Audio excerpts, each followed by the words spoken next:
Muy bien, pues muchas gracias, muy buenas tardes nuevamente.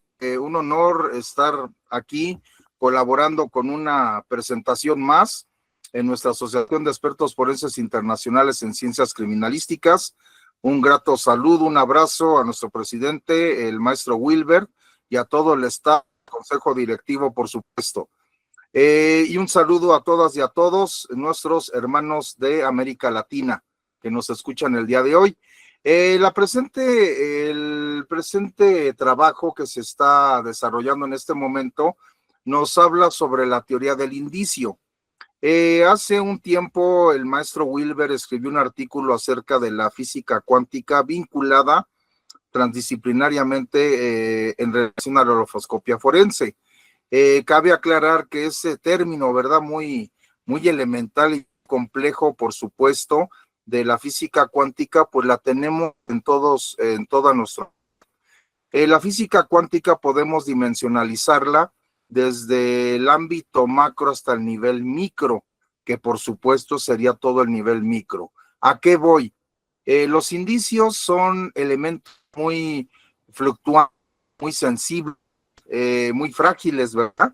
Y en este sentido son diminutos, pueden tener muchas, diversas dimensiones, pero estos mismos tienen que ser procesados de manera artesanal, de manera pausada, en este caso. Aquí un servidor puso intencionadamente una palabra, transmutación. Todos ustedes dirán, bueno, ¿qué tiene que ver esa palabra de transmutación en este procedimiento, verdad? Es una palabra que hace ruido, es la intención que haga ruido esta palabra, porque hoy en día, derivado de múltiples estudios, se están continuamente aportando nuevas terminologías para nutrir un conocimiento. La alofoscopía no escapa a este devenir, a esta disrupción, como se le llama. Entonces, el término apropiado es transformación, pero esta transmutación en este sentido habla en relación a la aportación que se le pueda hacer a todas las experimentaciones o hallazgos que podamos ir descubriendo al paso del tiempo con respecto a la criminalística, a la lofoscopía, a la balística, etcétera, y cómo también nosotros podemos aportar nuevos tipos ideales puros, es decir, nuevos conceptos o categorías conceptuales. Esto es lo que se le llama heurística, y la heurística es descubrir, es hallar, es inventar, es crear, tener esta inventiva, esta creatividad de ponerle nombre y apellido a cada fenómeno, epifenómeno o nómeno que tengamos contacto en la vida cotidiana. Es cuanto en relación a este término que estamos poniendo para que haga ruido, ¿verdad? Para el caso. Hay que tomar en cuenta que tenemos a una gran variedad de teóricos que sirvieron de mucha base, ¿verdad? A la criminalística y a sus áreas del conocimiento ramificadas, como el caso de la lofoscopia y otras más. Y aquí esta gran frase de este gran autor, ¿verdad? El segundo padre de la criminalística, que es Edmond Locard, y dice que es imposible que un delincuente, aun a pesar de la tensión que supone la actividad criminal, evite dejar rastros de su presencia. En este sentido, estamos hablando del principio de intercambio. Es decir, el quid pro quo significa yo dejo, pero yo en este sentido y viceversa. Es decir, todas las áreas periciales se basan en este principio. Muy bien, aquí estoy checando. La presentación se ha movido. En este caso, yo sí la estoy moviendo. Vamos a ver, en este caso. Una pregunta aquí. ¿Pueden visualizar si estoy moviendo la presentación, maestros? Listo, maestro, ya se está moviendo. Ok, entonces no la voy a estar en pantalla completa, así me voy a quedar en este caso. Y muy bien, me regreso, había hablado de la transmutación como un elemento de heurística, como un ejemplo de heurística. Y bueno, posteriormente me transité a esta gran frase de Edmond Locard. Hay que recordar que Edmond Locard nos lega muchas frases, ¿verdad? Por ejemplo, el famoso, el tiempo que pasa es la verdad que huye. Es decir, que hay veces que tenemos que darle prontitud o celeridad al procedimiento de distintos objetos. Hay que tomar en cuenta que en la práctica profesional, antes de llegar al indicio, tenemos que ver desde dónde se origina el mismo. Ya el término transformación, pero ahorita lo vamos a ver. Entonces el principio de intercambio es el principio vital para todas, casi todas las áreas periciales. Aquí vemos unas fotografías, ¿verdad? Como hay una cebra, hay personas que les vamos a llamar, ¿verdad? Se están encargando de desarrollar. Vamos a tomar en cuenta que estas líneas negras son los indicios. El caballo como tal es el elemento portador de los indicios. Es decir, nosotros como peritos tenemos que saber montar, bueno, detectar y desmontar estos indicios. Por eso se les llama objetos portadores de indicios. También hay objetos relacionados con delito y también hay objetos materiales de delito. En este sentido, tenemos otras fotografías en la cual hay una persona, mecánico al parecer, y en este sentido tiene que analizar parte componente por componente para poder de manera integral tener una perspectiva de lo que está analizando. Esto es vinculatorio a la norma IE 7020, ¿verdad? Que aquí nosotros no analizamos aspectos de muestrales, sino tenemos que analizar el contexto íntegro, tal y como que se presenta, pero tenemos a través de la analítica descomponer el todo en sus múltiples partes para escudriñar hasta en el lado más oculto que pudiera haber. Muy bien, una vez lo anterior, comenzamos con esto de la teoría del indicio, y hay una gran variedad de autores que nos habla desde la antigüedad, ¿verdad? Ya Aristóteles nos hablaba de la teoría de la causa o de la causalidad, y nos decía que toda la realidad está conformada por 4 grandes bloques. La causa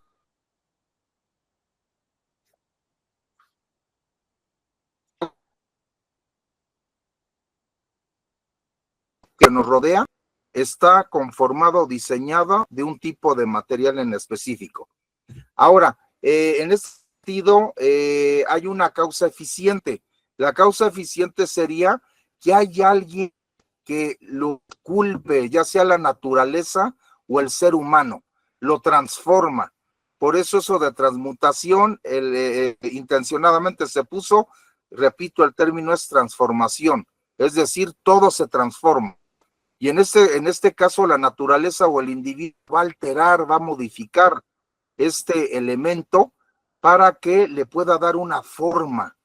Es decir, esta forma es el elemento acabado, es lo intencionado que pudo haber sido, o lo accidental, o por caso fortuito, ¿verdad? Que el elemento adquirió esa forma.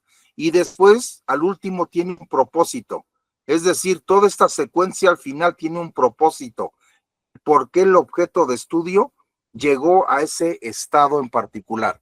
Y estoy hablando porque hay más autores, más filósofos en Grecia que nos hablan sobre esta teoría de los objetos, pero el más representativo sería Aristóteles.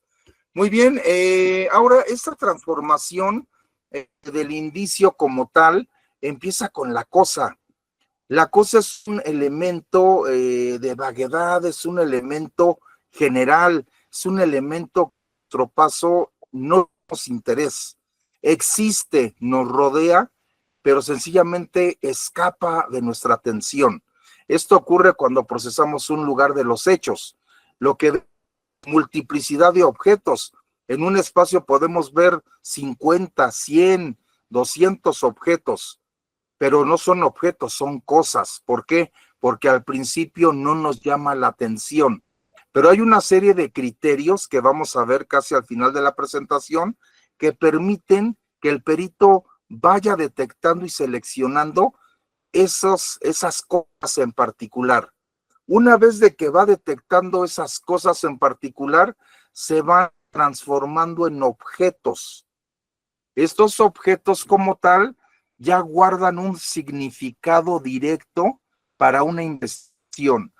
Es decir, que el perito a través de su experiencia como tal, a través de una línea de investigación en específico, llama su atención, brilla ante él, es elemento de estudio.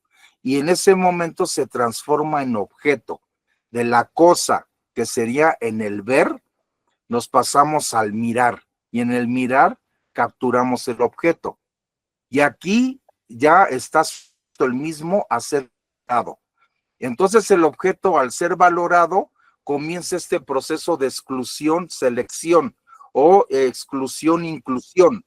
Es decir, de todos los objetos que el perito escogió, vamos a poner que son 15, de esos 15, al momento de valorarlos, va a excluir 10 y va a incluir 5. Una vez de que el perito, a través del mirar, a través de la exclusión y a la inclusión, el objeto ahora se va a transformar en indicio como tal. Aquí lo estamos poniendo, indicio. De todos modos, estas me voy pasando con calma para que ustedes lo vayan capturando, pero lo voy resumiendo para ir ganando un poco de tiempo en relación a la misma. Entonces, resumiendo lo que acabo de decir, todo lo que nos rodea son cosas. Tienen una vaguedad, tienen una generalidad, escapan de nuestra atención, no guardan interés y solamente las estoy viendo. ¿Qué es el ver? Necesito una fuente de luz para poder conectar los sentidos con esa realidad. Y así capturo inmediatamente la cosa. Una vez que la persona o el investigador aplica un criterio que vamos a ver más adelante, o a través de una línea de investigación u otros elementos o supuestos, ya va a poder seleccionar los objetos y esos objetos los comienza a mirar. Y al mirarlos comienza a seleccionarlos. Una vez de que concluye esa selección, va a determinar cuáles sí va a comenzar a observar, pero ya convertidos en indicio. Es el ver, mirar y el observar. Y como tal es la cosa, objeto e indicio. No sé si tengan alguna duda o pregunta, estimados colegas, hasta este momento. Al parecer todo bien, maestro, sin ninguna duda hasta el momento. Muy bien, excelente. Entonces, habíamos visto que a nivel cuántico podemos dimensionalizar el tamaño, la dimensión que guardan estos indicios, ¿verdad? Hasta llegar a los famosos indicios traza. Estos indicios traza que ya son pequeños, aquí dice, ¿no? Pequeñas partículas microscópicas en este sentido, o que apenas son perceptibles al ojo humano. De ahí esas evidencias traza o evidencias físicas las podemos encontrar también como contaminación traza, interferencia traza, transferencia traza o movimiento traza. Estamos hablando de que a veces los indicios minutos pueden impregnados con algún tipo de elemento, ¿verdad? Que lo va a contaminar. Puede haber alguna interferencia, es decir, dos elementos traza que son útiles para la investigación pueden estar entremezclados entre sí. O puede haber una transferencia de traza por un mal, por negligencia en la práctica profesional del investigador forense. Es decir, como ocurrió en el caso de Simpson, donde el investigador forense, con los mismos guantes que procesó el cadáver A, va con los mismos guantes y con el cadáver B. Entonces estamos haciendo ahí una transferencia traza. Podemos encontrar el movimiento eólico traza, es decir, que derivado del tipo de sensibilidad, peso, fragilidad que tiene el elemento traza, está sujeto a ser movido por los factores lógicos. En este caso, derivado de la erosión o por el aire mismo va moviendo. Entonces, en un lugar de los hechos, en lugar de que estén esos cabellos, polvo, etcétera, concentrado inseme es decir, en un lugar crítico específico, derivado de la acción eólica, esté moviendo de lo donde va a estar, y eso va a perturbar una inquietud tremenda en la investigación misma. Muy bien, entonces aquí, bueno, estoy poniendo el término arma, ¿verdad? Que también puede ser considerado un elemento de estudio. Aquí hay distintos debates, pero en México, por ejemplo, originalmente el arma lo asignan como objeto, como un objeto de estudio, que puede ser un objeto portador de indicios o un objeto relacionado con el delito, no directamente como indicio. Que la autoridad ha detectado el relacionado con el delito, el arma, él mismo darle la jerarquía de elevarla al rango de indicio. El que tiene también la facultad de elevarlo al rango de indicio, mismo perito también, pero jurídicamente sería un relacionado con el delito o un objeto indicios como tal. Y aquí, bueno, el término que podemos encontrar sui generis muy ampliamente, es todo objeto, instrumento, artefacto y o maquinaria que sirve para defender o atacar individual o colectivamente. De igual manera puede ser autolesionante o generarse por caso fortuito. En este sentido, bueno, este sería el contexto del término arma, que dimensionalmente o jerárquicamente se le de indicio.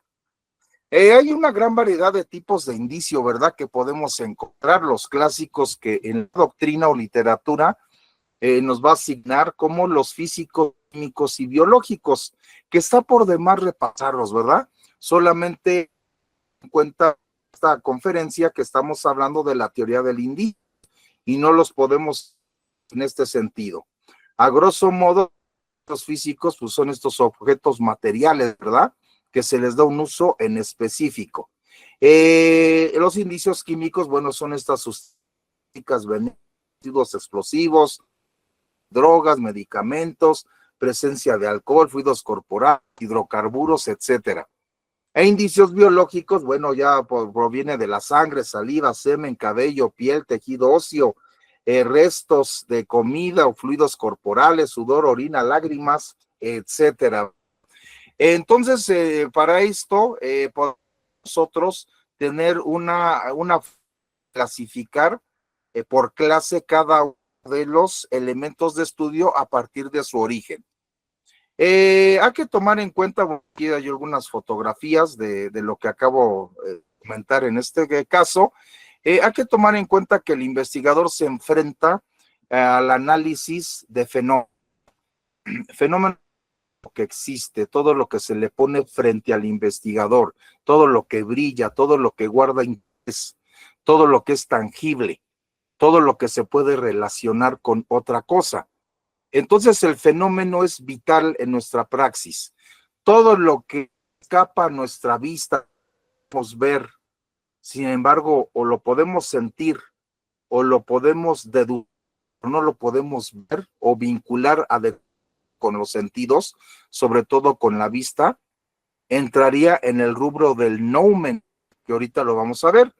Y el epifenómeno es todo el elemento que está vinculado al fenómeno, que no altera el funcionamiento del fenómeno. Es un elemento adherido que forma parte del fenómeno, pero en un segundo orden en este caso. Ahorita vamos a ver cómo qué. En este caso es como lo vio la cebra, ¿verdad? El fenómeno es como tal, y el hipofenómeno son las líneas, es decir, los indicios se encuentran adheridos o indicados o colocados sobre el fenómeno. Sería un fenómeno. Muy bien. Aquí, bueno, es la teorización, ya ahorita un servidor lo acaba de comentar este caso, y habíamos de que los indicios, el suceso o evento delictivo y los personajes intervinientes se les asigna el precepto de fenómeno, ¿va?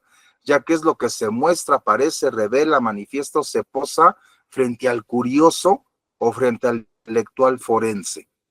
El fenómeno pertenece a un orden primario y, como dijimos, el hipofenómeno forma parte del aspecto del primero, es decir, que es un epifenómeno, es un fenómeno que aparece encima o después de otro fenómeno principal, siendo un suceso secundario que acompaña a un principal, sin ser parte esencial de él ni ejercer influencia sobre el primero. Así lo podemos ir rescatando en este sentido. Y bueno, a grosso modo, entonces ahora nos vamos al noumen. Si hay alguna duda o pregunta, adelante, me pueden interrumpir, estimados colegas. Habíamos Tenemos comentado de que, sí, perdón. Perdón, maestro, sí tenemos una pregunta aquí de Martín en el chat. Nada más está juntando algunos comentarios. En la primera pregunta que él realiza, nos dice, maestro Enrique, dentro de este proceso selectivo, ¿también va a estar condicionado a una buena preservación del lugar de los hechos para evitar las contaminaciones directas o involuntarias? Sí, por supuesto. Acuérdense que el elemento indiciario, como lo acabo de comentar, es muy sensible, es frágil. Y ya entraríamos en otro orden, ¿verdad? Ahorita estamos hablando de teoría del indicio, pero por supuesto, si hay una mala preservación, inmediatamente esto vuelve más susceptible de ser alterados. Hay que tomar en cuenta la etimología de preservación. Viene de prae y de servare. Servare significa mantener algo intacto y prae significa la inmediatez. Si nosotros conjugamos, complementamos estos dos términos, es mantener algo intacto en la inmediatez en lugar de los hechos. Esa es la preservación. Y ahí personal asignado para ello, pero si no está, se vulnera totalmente. Por eso en el dictamen pericial se tiene que describir cómo estás encontrando el lugar de los hechos. Digan los americanos, ¿verdad? Hay veces que hasta los tamales, perdone el término que estoy comentando, hay veces que está dentro de los hechos, todos son jefes, llegan todos los comandantes, total, hacen una manada de búfalos, así lo catalogan en la traducción los americanos. Y todo esto que veas al momento del arribo hay que describir. ¿Por qué? Porque están generando alteración. Y si tú no haces esa descripción, lamentablemente tú puedes acarrearte una responsabilidad en este sentido. ¿Alguna otra pregunta, maestro Cien? Las vamos haciendo conforme vaya avanzando la presentación, maestro. Excelente, maestro, claro que sí. De igual manera podemos encontrar otros elementos de interés en materia criminalística de la perfilación. Estoy hablando de criminalística de la perfilación. Es un campo de estudio que analiza la relación que guardan entre los indicios entre sí mismos con respecto al perpetrador de la actividad criminal en relación a la víctima vinculado al lugar del hecho. Es decir, estamos haciendo un romboide, ¿verdad? En este caso, pero que guarda una secuenciación tipo serial del tipo de actividad continua que se da en el tiempo. Entonces, en este contexto se tiene que establecer, buscar cierto tipo de indicios que son iterativos en los lugares de los hechos. Estoy hablando, por ejemplo, de los fetiches o las firmas que dejaban ciertas bandas delincuenciales en México para mandar mensajes a los enemigos.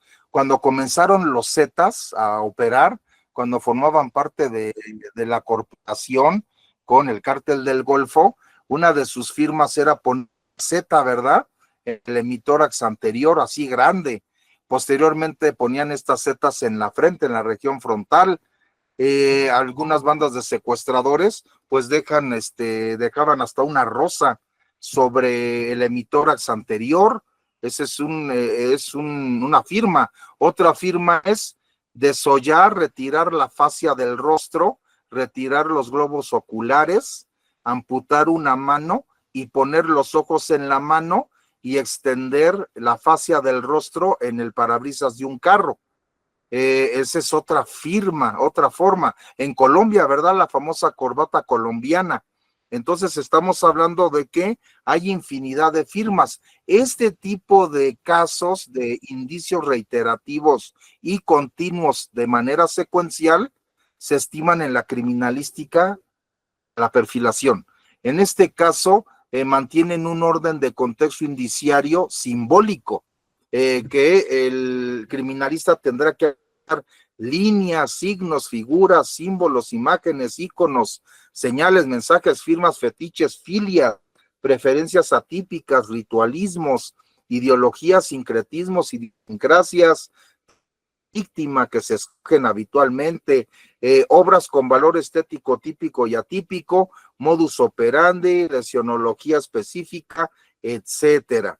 Es decir, todos guardan un contenido y un mensaje que se tiene que interpretar. Aquí el criminalista de la perfilación utiliza bastante el método de interpretación hermenéutico, en este caso, ¿verdad? La técnica gestáltica de igual manera, la psicología de la forma y del color, una gran variedad de elementos que pueden ayudar a fortalecer esto. Aquí en México también en el norte, ¿verdad? Había algunos domicilios en las cuales a las víctimas se les pintaban las manitas o las manos de blanco y hacían que pusieran sus palmas de las manos en las paredes y luego los pasaban a otro cuarto donde había una piedra en forma tallada demoníaca que huellaban y era un ritualismo. Algunos tenían práctica de origen vudú y otros de santería, por citar algunos, ¿verdad? Se llaman magias negras, que son vienen de África. Entonces, estos ritualismos los van aprendiendo los miembros de la delincuencia organizada, y bueno, pues podemos encontrar patrones significativos en ello. Muy bien, entonces aquí vemos otro ejemplo. Aquí estamos hablando de homicidios seriales en este sentido. Hay que tomar en cuenta que Ernest Guénat, este gran detective criminólogo en los años 30, pues fue el investigador que ahora sí se vinculó mucho a la detección del vampiro de Düsseldorf. En este caso, y él es el que bautiza, el que nombra primeramente este tipo de homicidios en seriales con serial murder. Serial murder ayudaría a personajes del FBI como Robert K. Ressler a poner el término asesino serial. Pero bueno, es toda una historia, ¿verdad? Podemos ver. Aquí vemos otro caso, ¿verdad? El famoso BTK. El famoso BTK, que bueno, ustedes pueden buscarlo en el internet.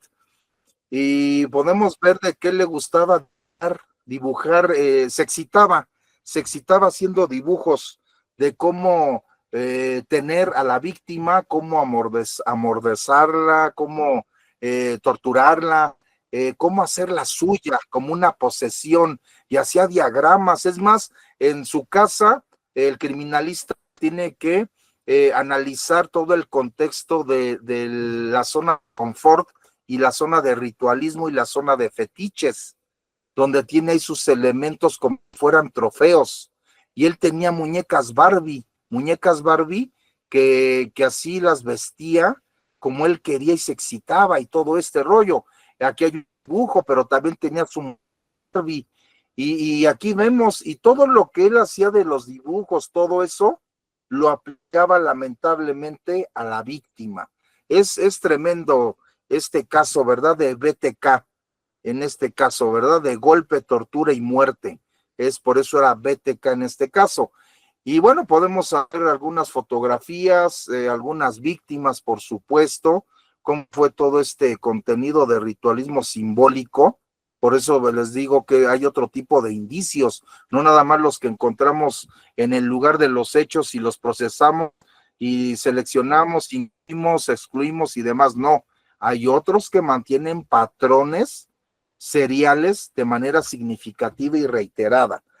Y aquí, bueno, podemos encontrar infinidad de tipos de tortura, tipos de lesiones, etcétera, hasta la colocación del cuerpo al final, ¿verdad? Todo guarda un ritual. Y el fetiche, se puede llevar ropa interior de la víctima u otro tipo de objetos en los cuales, a través de, en su lugar de confort, puede hasta masturbarse, ¿verdad? Excitarse con ese elemento fetiche. Ok, aquí vemos otras fotografías. Tenía hasta una Barbie, tenía hasta una máscara en la cual estaba diseñando toda su trastorno, ¿verdad? Como dice el DMS-5, ¿verdad? TR, ¿verdad? Que es la última versión de todos los trastornos que pudiera haber. Y bueno, pues ahí vemos esas recreaciones que hacían diagrama este asesino serial. Y bueno, vemos aquí más fotografías, etcétera. Entonces, como comento, todo esto es un elemento nouménico. Recuerden que el elemento nouménico es algo que no podemos ver, existe, existe en la conciencia, en las emociones de la persona.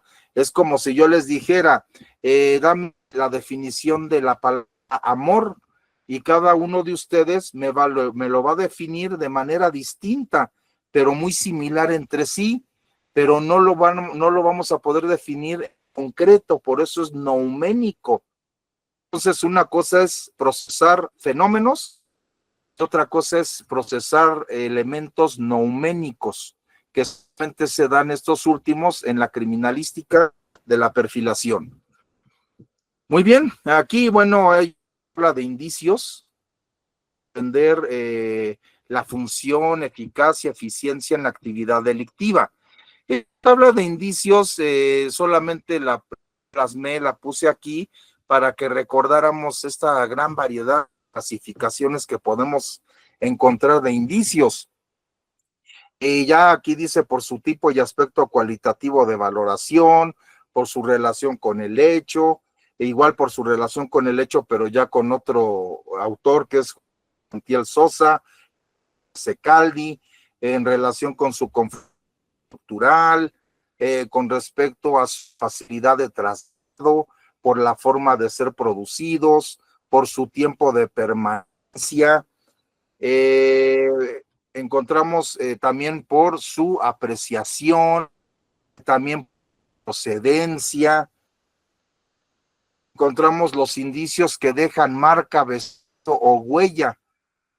Se estudian de la siguiente manera, y aquí dice por su forma de ser producidos, por su procedencia, por su morfología, por el tipo de soporte o sustrato al momento de colocar la impronta, ¿verdad?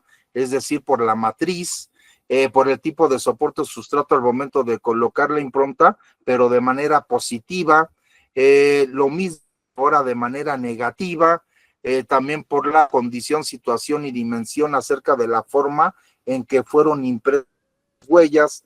Y aquí nos dice huellas patentes. Bueno, pues los americanos le llaman huella patente a estas huellas que son plasmadas superficies duras, en superficies duras, semiduras, lisas, semilisas, ¿verdad?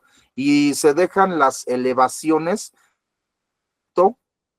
sobre la misma superficie, que también una escaloya o una suela de zapato que tenga ahí estos altos relieves que dejan plasmados sobre superficies, mismas huellas u otro objeto. A eso es a lo que les llaman los americanos huellas patentes, que nosotros en México les llamamos huellas positivas, y hay más literatura que lo asigna por igual. Las huellas negativas, acuérdense que pues, es sobre superficies blandas, ¿verdad?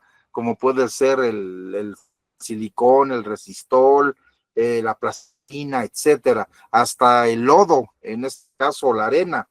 Las latentes, pues son las ocultas, como tal, las cuales necesitamos algún tipo de elemento detector tecnológico como el RUB o directamente la reveladores, que sería físico, eh, o serían activos químicos.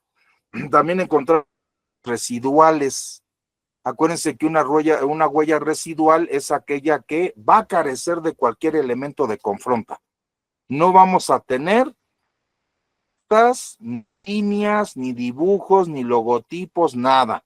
Pero ¿qué creen? Sí se va a poder apreciar la forma, la silueta, en este caso, el contorno del elemento que entró en contacto. Mucho delincuente usa guantes, y esos guantes, obvio que no van a perder ninguna cresta, por lo tanto es una huella residual. Es decir, existe un elemento de la mano que entró en contacto con el objeto, tiene carencia de elementos de estudio. Por lo tanto, en el dictamen yo tengo que poner que sí se encontraron huellas residuales. Les digo lo anterior porque luego hay conflicto con el Ministerio Público. Hay ministerios públicos que del tipo de asunto que están llevando dice, perito, no me interesa si encuentras 1000 huellas. Perdón, exageradamente, pero así ha habido ministerios públicos. Y quiero que todo me lo documentes. Y me digas, aunque no sean útiles, que tú algo. Es decir, que es esta presión que tiene a veces la autoridad ministerial para poder justificar que sí se agotó todo. Entonces lo que tienes que poner es una clasificación entre huellas útiles y huellas no útiles. No útiles entrarían las residuales, que son calcos, siluetas, deslizamientos, herraduras de huella, que carecen de elementos de estudio. Después están las huellas integrales o íntegras, donde vamos a poder ver huellas que sí tienen elementos de estudio y que están todas estampadas casi en su totalidad, es decir, un 85 a un 100%, casi todas plasmadas, serían íntegras. Luego están los elementos de huella, que oscilan entre un 55 a un 80% de porción de huella. Luego están los fragmentos de huella, que entre un 25 a un 50% de y luego están los reductos de huella, que ya estamos hablando de menos del hasta no se ve nada. Eso sería un reducto de huella. En este caso, sí, hay varias técnicas para estimar con rangos de error la porción de una huella por tal, ¿verdad? Si voy a aplicar tengo que saber qué dimensión de huella voy a procesar. Una huella reducto, fragmentaria, segmentada. Entonces tengo que ver, justificar por qué estoy también aplicando el nivel 3. Y luego tenemos las huellas de fracción. Las huellas son objetos que dan una energía y guardan también un diseño en su interior, relieve de canalera muy propio, que al entrar en contacto con otra superficie van a dejar la marca de ese objeto. Entonces, el investigador forense o el médico forense por la lesión tiene que tratar de deducir qué tipo de objeto. Ese proceso se atribuye a la presencia entonces de una huella de fracción. De igual pasa con una mordedura. Claro que el odontólogo, hasta el criminalista, hasta cualquier investigador forense, hasta donde se puede determinar que se trata de una mordedura. Pues esa mordedura sobre la piel es también una huella de fracción que después de confirmatoria nos los va a dar el concreto, ¿vale? Y bueno, encontramos indicios de huella por presión y maniobra. También encontramos clasificaciones, dice, para Fisher, el valor del indicio lo enmarca en razón A, y bueno, ahí vienen ya todos los elementos que Fisher describe. Después vienen los indicios, su grado de certeza se pueden clasificar en los indubitados, vehementes, probables o leves. Ya depende de los autores, como comento, Luego, con relación al tipo que se produce el delito, los indicios pueden ser, y luego el estudio de marcas, huellas y rastros se pueden dar de la siguiente manera, que es muy parecido al anterior, solamente que el anterior es más robustecido, por supuesto. Y bueno, para concluir ahí en este rubro, el indicio que importancia en el hecho presuntamente delictivo nos acerca al conocimiento de la verdad, ¿verdad?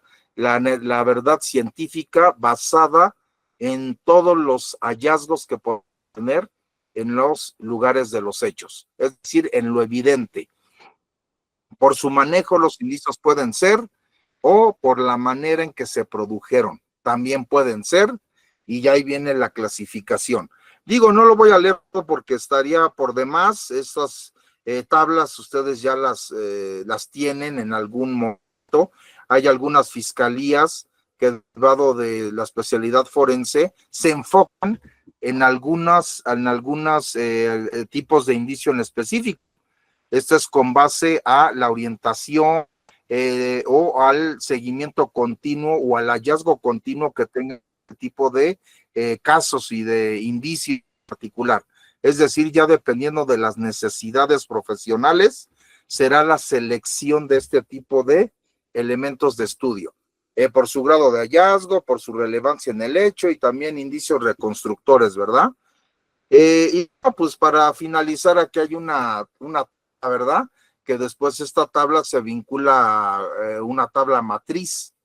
Y nada más leer los títulos, dice elementos de estudio localizados y ubicados en los hechos, los cuales son remitidos al laboratorio para análisis más avanzados.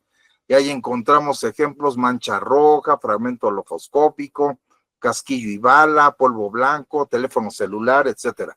Y luego la segunda columna dice: ¿qué necesito saber de ese elemento de estudio? Y luego la que sigue dice: ¿cómo lo voy a lograr? Entonces, aquí es el ámbito de competencia que tiene o guarda cada especialidad forense. Acuérdense que el perito no está obligado a lo imposible, ¿verdad? No podemos hacer cosas más allá, una, de lo que el perito puede hacer, y número dos, de lo que tu especialidad forense también puede ofrecer al cliente, al Ministerio Público o al juez, ¿verdad? Entonces, en este caso, ¿qué puedo saber? Bueno, la mancha roja será sangre, será de origen humano o animal o artificial, cuál será su tipo, factor RH sanguíneo, podrá realizarse un perfil genético, etcétera. Y luego, ¿qué especialidades? ¿Cómo lo voy a lograr? Con las especialidades respectivas, forenses en este caso. Y luego, pues ahí vienen los taches, ¿verdad? Y en los taches se asignando los tipos de indicios por sus características que están vinculadas a una mancha roja o a un fragmento lofoscópico, el cual un fragmento lofoscópico mantiene características de indicios determinantes, físicos, químicos por el sudor, biológicos, si son en cadáveres también, si son móviles, accidentales, y todos los demás, ¿verdad?, que podamos encontrar. Entonces, esta tabla, cuando aprendemos lo forense y también en la práctica profesional, también nos sirve bastante, porque sabemos qué tipo de elemento voy a procesar y sabemos qué es lo que yo puedo pedir de ese elemento de estudio con base a la competencia que tenga la especialidad y qué tipo de áreas del conocimiento o especialidades estudio. Este es un tip que también se le debe de dar a la autoridad ministerial que está llevando a cabo la investigación misma, darle esa sugerencia profesional a dónde puede, qué áreas del conocimiento puede pedir para que procesen ese elemento de estudio y pueda tener más elementos de hallazgo que complementen su teoría del caso, por supuesto. Y bueno, pues aquí vemos algunas imágenes, solamente son de complemento, por supuesto. Aquí, bueno, hay varios rubros, acuérdense que hay varias formas de manera ordenada de analizar distintos contextos, ¿verdad? Y es la administración y gestión de indicios, ¿verdad? esta administración que es el parteaguas, ¿verdad? Es la base que crea la logística, la alta dirección, las pautas a seguir, la organización como tal es la administración, y recuerden que la gestión es la ejecución de lo que dicta la administración. Y en la gestión, en esa forma, es la forma de llevar a cabo y la forma también de vigilar, de revisar y de verificar que lo que estás haciendo es correcto. La gestión. Y cada fiscalía tiene su forma de trabajo, ¿verdad? Tiene esta forma de administrar y de gestionar, tanto en lugar de los hechos como los indicios. También hay administración y gestión de indicios en este caso. Aquí estamos poniendo una generalidad, ¿verdad? Que un servidor vio en distintos lugares. Estamos poniendo aquí una media, ¿verdad? En lo que un servidor pudo capturar. Y el preámbulo, pues es desde que designan al perito y todo lo que pasa el perito hasta llegar al lugar de los hechos. Después vendrá la inspección y observación del lugar de los hechos, luego el reconocimiento del lugar de investigación, para a partir de ahí seleccionar las técnicas de incursión idóneas al lugar de los hechos. Luego vendrá la búsqueda, detección y localización de objetos portadores de indicios o relacionados con el delito. Luego vendrá la ubicación de elementos de interés para su valoración a partir de criterios a priori, que eso es lo que ahorita vamos a ver, y la colocación inicial de identificadores de control. Es decir, en algunos lugares se pone una mica color amarillo en todos los objetos que llamaron la atención al perito. No les va a poner el identificador con número o letra aún, solamente les pone ese elemento de control. ¿Por qué? Porque una vez de que termina de ponerlos, ya detectados y ya con una descripción inicial, tiene que iniciar una verificación de todo lo que hizo y un revisionismo. Esta es una forma de controlar la gestión del indicio. ¿Por qué? Porque si tú en un espacio del indicio 1, 2, 3, y así sigues con otras habitaciones, pero regresas al lugar 1, al espacio, al área 1, que sería la sala, y sí, y haces un revisionismo y encuentras por debajo del asiento de un sillón de fuego, poner 1 y 40, porque ya es el número 40 el que sigue. Entonces, aquí hay una forma a veces un poco entre rudimentaria y un uso y costumbre con vicios, porque a veces lo que hacen los peritos es decir, bueno, le voy poniendo número, y ya después regreso y si encuentro otro, reajusto la numerología. Y no se trata de eso, se trata que lo hagas bien, lo hagas de manera ordenada, que el fotógrafo, cuando tú pones tus identificadores de control, no va a tomar fotografía. Ya tomó las fotografías generales de inicio, pero ya cuando estás tú valorando y seleccionando de la cosa objeto, ya seleccionaste el objeto, es tu identificador de control. Y una vez de que ya hiciste al final tu verificación y revisionismo, como lo marca la cuarta regla cartesiana, inmediatamente ya puedes colocar tus identificadores categóricos, así se llaman. El caballete como tal se llama identificador categórico, y ese identificador categórico ya te va a permitir inmediatamente vincular en tiempo, lugar y modo de que ese indicio estaba en el lugar de los hechos, en ese lugar totalmente. Después, bueno, ya procedemos a la documentación espacial y situacional de los elementos de estudio de manera escrita y gráfica, ¿verdad? Viene un revisionismo y verificación procedimental, como lo acabo de comentar. Después vendrá la recolección de los elementos de estudio, luego el empaquetado y embalaje de los mismos, vendrá la gestión, porque esa es otra gestión de todo lo que conlleva el registro de cadena de custodia, y posteriormente se da la canalización al policía de traslado para que lo lleve al Ministerio Público, designe otro oficio de petición sobre las peticiones que hay que vincular con los indicios encontrados, localizados, perdón, y ya se trasladan al laboratorio forense como un suministro. Bien, entonces eso sería la administración y gestión del lugar de los hechos. ¿Qué elementos tendríamos que describir la generalidad? Digo, hay más elementos, hay aquí investigadores profesionales que podrán hasta seguir con esta tabla, por supuesto, pero los elementos vitales que no debemos de descartar son las características físicas del indicio, es la situación o la condición como lo encontraste, el soporte, es decir, sobre qué lo encontraste, sobre arriba de qué, ¿verdad? El contraste en este sentido, las condiciones, la posición, factor ambiental prevaleciente en la zona, el aspecto relacional, el propósito que guardó quizás el de esa manera, qué tipo de efecto y consecuencia generó ese indicio que encontraste.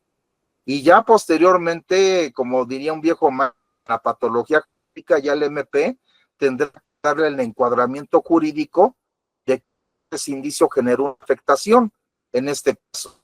Me regreso al esquema de situacional, ¿verdad? La situación me refiero a cómo fue colocado. Aquí lo expliqué mal.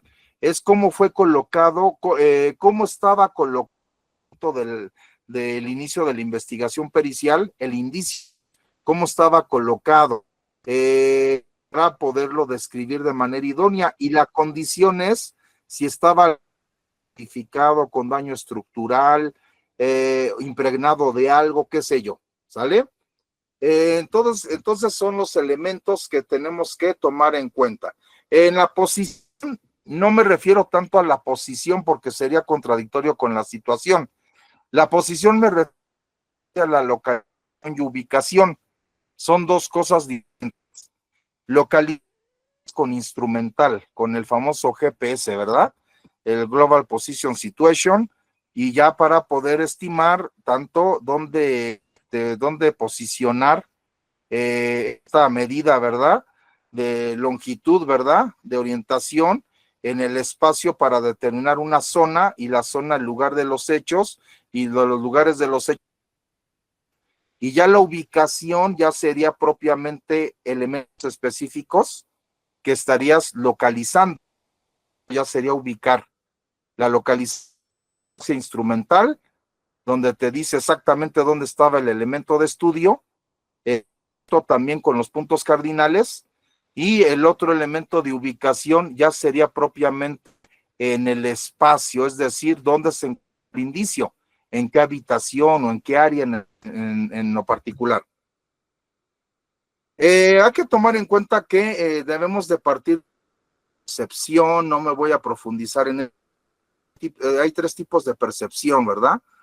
Percepción inicial o de inmediatez perceptiva, la percepción abstracta o concreta, percepción especializada.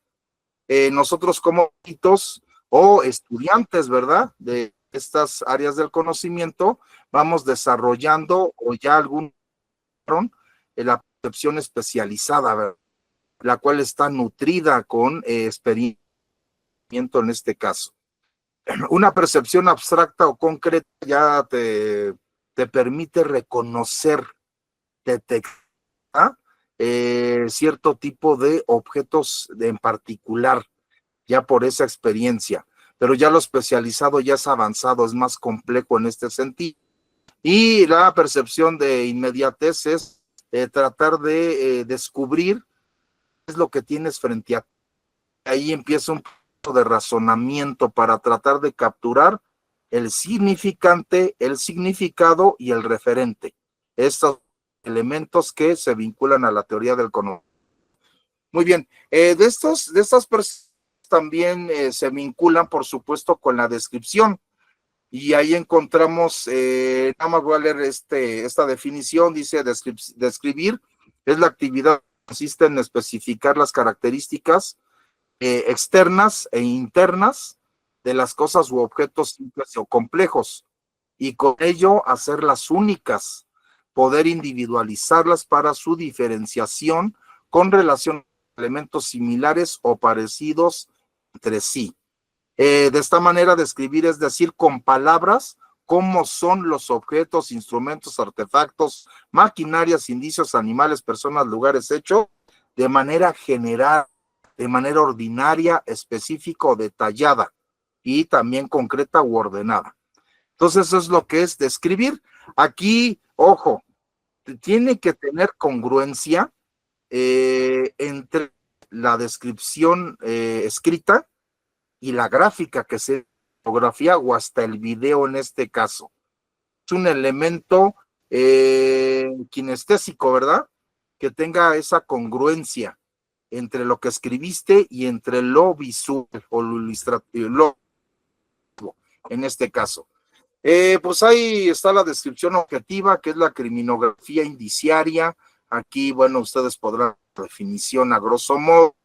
Ya vimos lo que es lo fenómeno, ¿no? En este sentido, encontramos la descripción subjetiva. Bueno, la primera es la objetiva, que habla de los elementos tangibles, que ya lo vimos mucho en las propiedades físicas, químicas y hasta biológicas. Y ya después vendrá la descripción subjetiva de la criminografía nouménica, ¿verdad? Que habíamos comentado, criminalística de la perfilación, que da énfasis a las impresiones, estados de ánimo, sensaciones, intenciones que posee una persona, cosa o esencia frente a el a reflejar y transferir significado de la forma de ser del objeto de estudio. Voy a poner un ejemplo. A veces cuando vamos a hacer los exámenes de control de confianza, te están haciendo un análisis nouménico.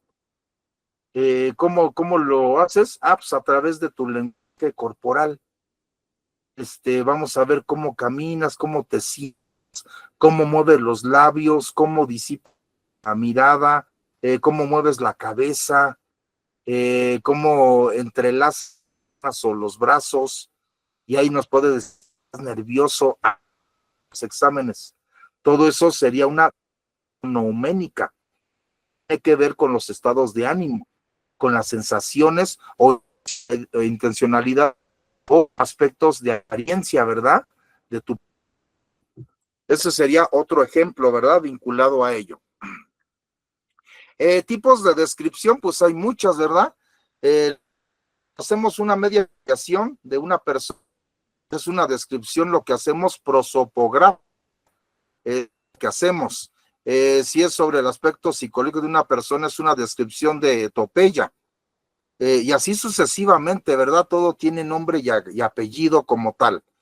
Pero es verdad, ya que desarrolla como tal, pero tiene nombre y apellido.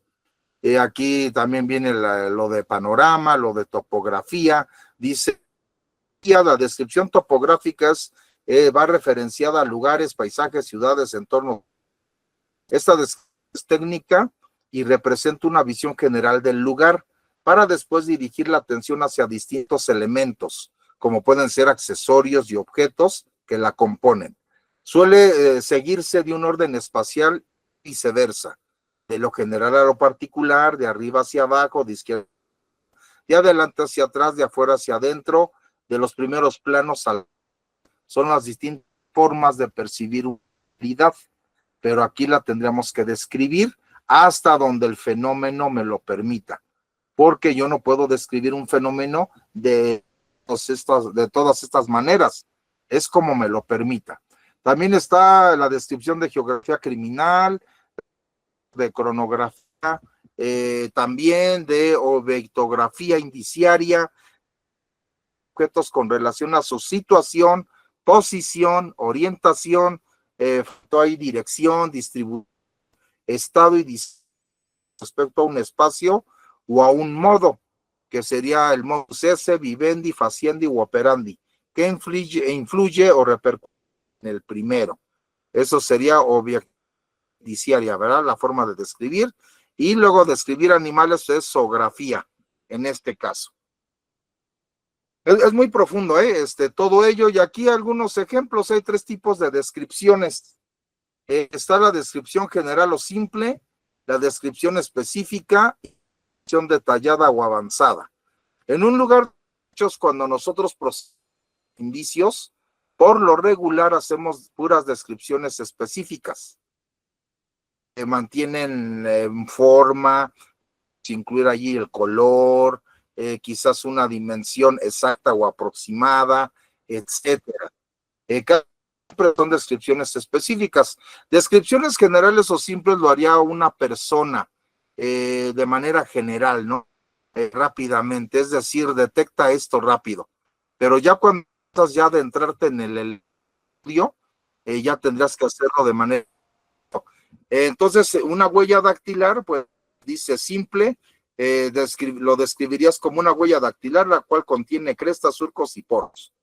Ya una descripción específica dice por su morfología, dimensión y diseño, se está de un dactilograma, el cual se ubicaría en alguna de las falanges distales de los dedos de las manos. Y aquí estamos siendo más específicos, ¿verdad? Luego vendría la descripción detallada o avanzada.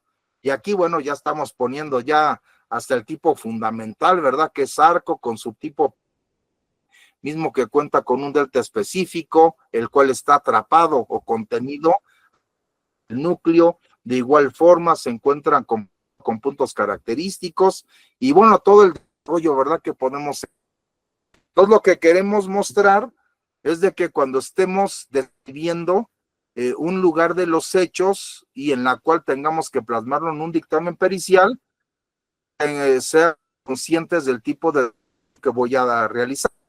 Si es una descripción simple o es una descripción específica, en este caso, o una descripción detallada o avanzada. ¿Vale? Que casi por lo cuando hacemos ya una experimentación con algún tipo de indicio en laboratorio pericial, casi siempre las conclusiones van con un tipo de descripción detallada o avanzada, donde ya se incluyen más terminologías, más tecnicismos en este sentido. Otro ejemplo pues sería de esta arma de fuego, ¿verdad? A nivel de fuego en color negro, de características metálicas en forma de escuadra. Ahí está, descripción general, simple o general. Descripción específica, ya podemos mencionar que es un arma de fuego tipo pistola individual de poco peso, corta, utilizada para el tiro a distancias máximas 50 metros, es de tiro semiautomático y se alimenta por medio de cargadores. Aquí puedes poner de que se alimenta de 15 tiros y un tiro en recámara, ¿verdad? Puedes tener 16 tiros, cuenta con las siguientes partes extrínsecas, ¿verdad? Al exterior, armazón, cajón de mecánica, bla, bla, bla. Entonces vendrá la nomenclatura, ¿verdad? Estos datos de nomenclatura que por lo regular tenemos que extraer. Si voy a hacer un rastreo lofoscópico o lo recolecté en el lugar de los hechos, el elemento de nomenclatura es vital. Esto es vital que lo tengamos que reseñar. Y Pietro Beretta, 92 FS, Gardone Val Trompia de la provincia de Brescia, Italia, número de serie, calibre, etcétera, ¿verdad? Y el logotipo, ¿verdad? Que poner que hay logotipo empresa, ¿verdad? Entonces todo esto es específica o detallada, se llaman también. Y ya sí que, perdón, específica, ya si queremos entrar a una detallada o avanzada, ya tendríamos que hacer, si fuera el arma de fuego, un desarme parcial, o si fueras armero, pues un desarme total, ¿verdad? Y en este caso, si es para, tendrías que rápidamente describir todas las piezas elementales que tiene el arma de fuego y estimar su resistencia, su desgaste, ¿verdad? Su que pudiera tener como el resorte, ¿verdad? Recuperador, todo ello. Y el arma total, bueno, pues ya sería pieza por pieza, tornillo por tornillo, ¿verdad? Todo el mecanismo y componente, descomponerlo totalmente para analizar todo este contexto. Pero ya es una descripción detallada. Es como un instante aéreo, ¿verdad? ¿Cuáles son las instancias que analizan los instantes aéreos? Por ejemplo, hablamos de una aerolínea, bueno, Air France. Si hablamos de un incidente del Air France, ingenieros de la Air France, de la compañía, lo tiene en custodia o lo compró, ¿verdad? En este caso. Este avión fue producido, entonces tiene que venir ingenieros del Airbus, tienen que venir ingenieros de la FAA que analizan todos los contextos de siniestros a nivel aeronáutico de manera internacional en este sentido. Y puede haber algunos observadores dentro de ese país, pero como observadores no pueden tener injerencia en todo ello. Y lo que van a hacer es recuperar todo el avión, las partes, van a buscar van a poner el avión y lo van a comenzar y van a tener que hacer un análisis de tornillo por tornillo y todas las partes y por haber, y ahí tendrían que hacer descripciones detalladas y avanzadas. Entonces, estamos poniendo distintos ejemplos. Por último, bueno, está aquí la verdad, aquí podemos ver blanca, descripción general o simple, un cuchillo o arma blanca, el cual se encuentra impregnada por ambos lados de la hoja metálica por una máquina en color rojo. Y luego ya descripción específica, la presente arma blanca cuenta con una hoja metalizada, punta angular, manga en tal color, de 3 pasadores en color dorado, con un dorso en romo y el otro afilado, con una medida de 9 centímetros, a la vista, por el otro lado no se puede estructurar, aunque sí se observa de uso sobre su superficie, un filo aún funcional, que eso es lo que necesita saber el MP, el Ministerio Público, si esa arma es funcional para lesionar a una persona. Y bueno, ya que poner la clasificación, así como las armas de fuego, que hay que ponerlas si son de uso reservado de las Fuerzas Armadas, en las armas, ¿verdad? Si son cortantes, punzantes, contundentes, contundentes, ¿vale? Entraría en la descripción específica. Luego encontramos la descripción detallada, bueno, ya tendríamos que quemar, ¿verdad? Quitar el mango para poder analizar qué es la base de donde se sostiene el mango. Y luego en las espigas vienen números de serie, hasta vienen logotipos. Caso, sí, ya tendrías que hacer un análisis menorizado. Y luego la guarda el arma blanca, qué tipo de uso tiene cuando es un cuchillo pelador, deshuesador, es para trinchar, es para corte de salmón, es átula, es de cocinero, es filetero, verdulero, jamonero, panero. Es decir, tienes que describirme de manera y detallada para qué fue fabricado, qué tipo de uso. Por ejemplo, aquí está un esquema, ¿verdad? Partes que guarda un arma blanca. Y esto ya lo tendrías que describir de manera muy detallada, su contrafilo, el tipo de punta, su lomo en este caso, su hoja o su borde en romo, o su bisel, ¿verdad? Que le llaman, su gavilán, su guarda, su recazo, seguros o pasadores. Es decir, tienes que hacer ya una descripción totalmente avanzada en este sentido. Y bueno, pues ahí vemos otro esquema, ¿verdad? De los tipos de armas blancas. Aquí algo que se nos ha olvidado, estimados colegas, sobre todo para ciertas áreas, es que nunca nos dieron un adiestramiento de ciencias materiales. Eso es vital, de vital importancia. En otros países sí les enseñan algo de ciencias.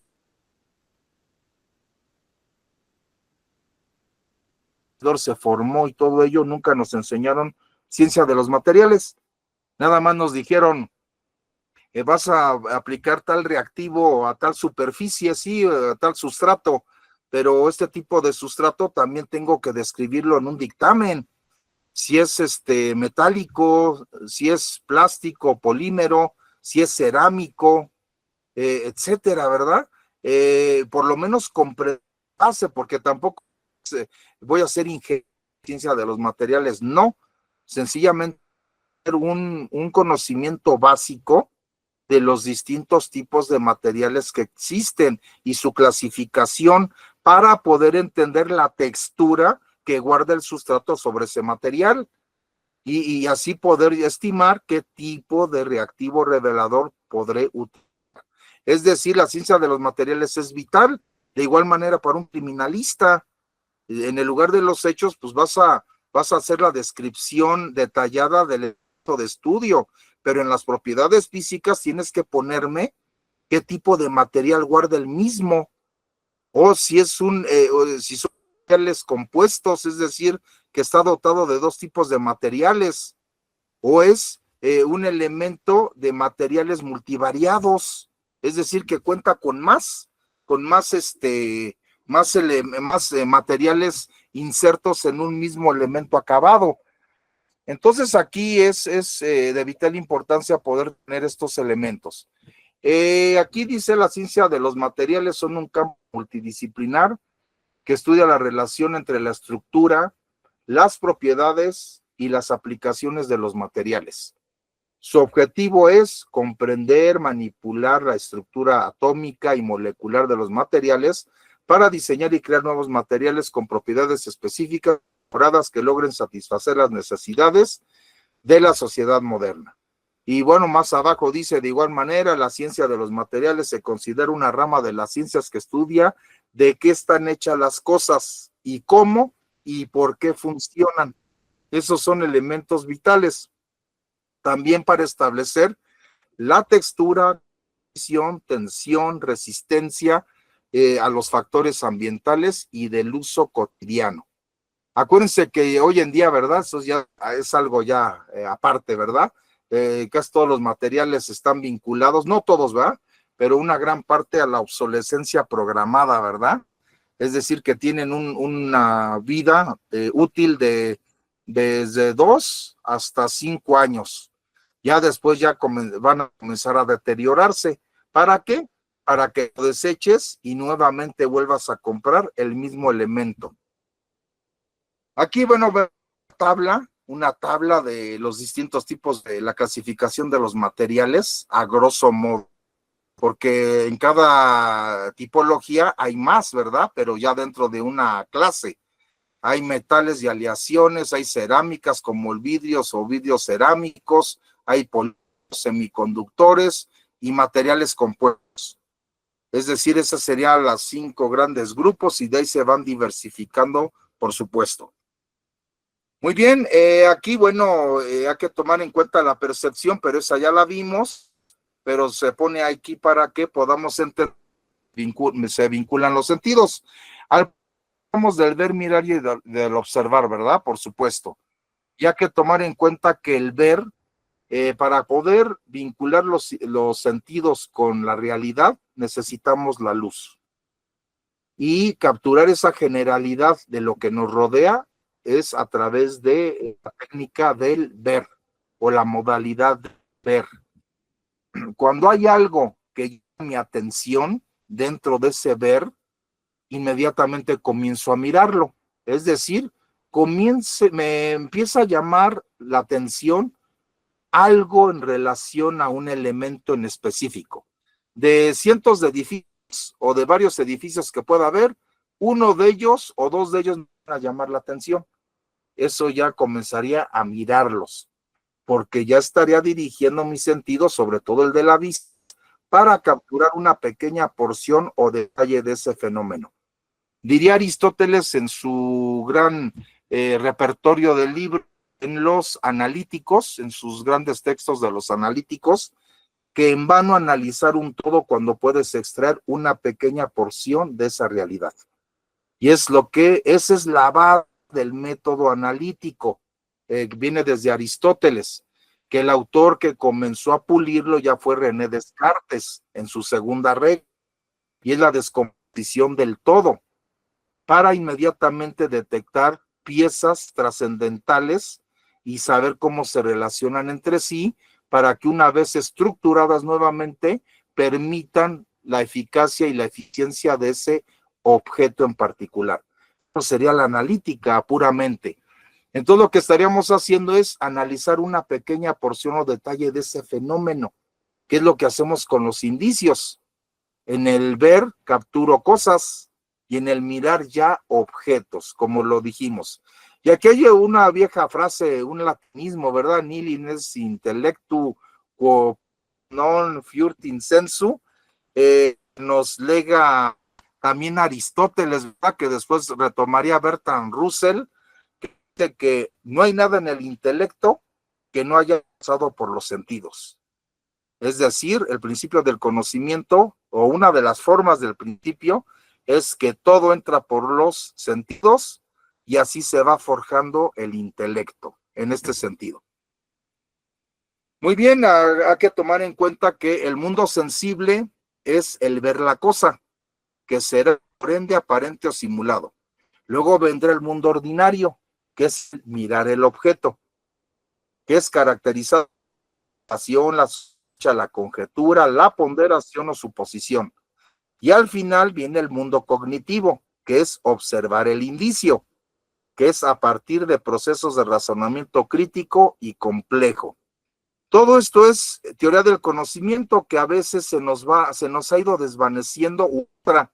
Nunca nos la enseñaron. Solamente nos dicen, procesa el lugar y observa. Y tú te preguntas, sí, pero ¿cómo lo hago? ¿Cómo se da ese proceso de razonamiento? Pues se da por la percepción. Y hay 3 tipos de percepciones. Y tienes que vincular el significante, significado y referente.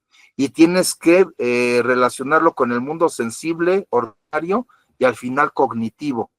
Todo ese es un proceso de razonamiento que te permite valorar para excluir o incluir elementos de estudio vitales para poderlos vincular con una investigación a nivel delincuencial en este caso o criminal, ¿verdad? Aquí la observación dice, es aquello que se posa, se sitúa frente al sujeto cognoscente, el cual comenzará con el ver, con el mirar, culminar con la observación, que ya lo vimos, ¿verdad? Y ahí dice epoché. El epoché hay que tomar en cuenta que es un término que Edmund Husserl, el padre de la fenomenología, describe, situando al investigador como una persona alejada de todo tipo de pasiones, prejuicios, es decir, siendo imparcial para poder de manera neutral analizar un contexto dado. Ese es el epoché, desligarte de tus ideologías, desligarte de tus pasiones, desligarte de tus prejuicios, para poder de manera neutral analizar un todo. ¿Vale? En la observación, pues hay varias etapas, ¿verdad? Las etapas de detección, contemplación, disposición, asimilación, reflexión y deducción, porque hay veces que decimos, es que yo estuve observando el vehículo. No, tú nunca lo observaste, tú lo miraste. Es que yo estuve mirando el vehículo. No, tú nunca lo miraste, tú solamente lo viste. Tenemos que saber diferenciar en este sentido. Y es que yo estuve observando detalladamente el indicio y yo te preguntaría, ¿y cómo lo hiciste? ¿Cómo observaste el indicio? De manera detallada y reiterada. No, eso no es observación. Etapas. Y cada una de estas etapas conlleva a una serie de fines o objetivos a cumplir. Aquí les puse el mito de la caverna, ¿verdad? De Platón, este ya es de Platón, y nos habla del doxa y del episteme, ¿verdad? Antes teníamos muy mal definido un error garrafal epistemológico, decir que un dictamen oficial es una opinión técnica realizada por un especialista.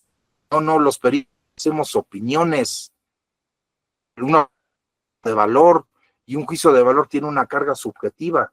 Nosotros hacemos epistemes, hacemos inferencias lógicas, pero realmente pues llegó para que ese término desde finales de los años 60, donde un gran autor en México dio esta palabra y llegó, tenemos casi 5 utilizándola, pero no, es un error epistemológico. El perito aplica episteme y a conclusiones a través de inferencias lógicas en relación al análisis de lo evidente, de lo que es el lugar del hecho. Y aquí, bueno, vemos en el mito de la caverna, el elemento de estudio se puede distorsionar al ojo humano, se distorsiona.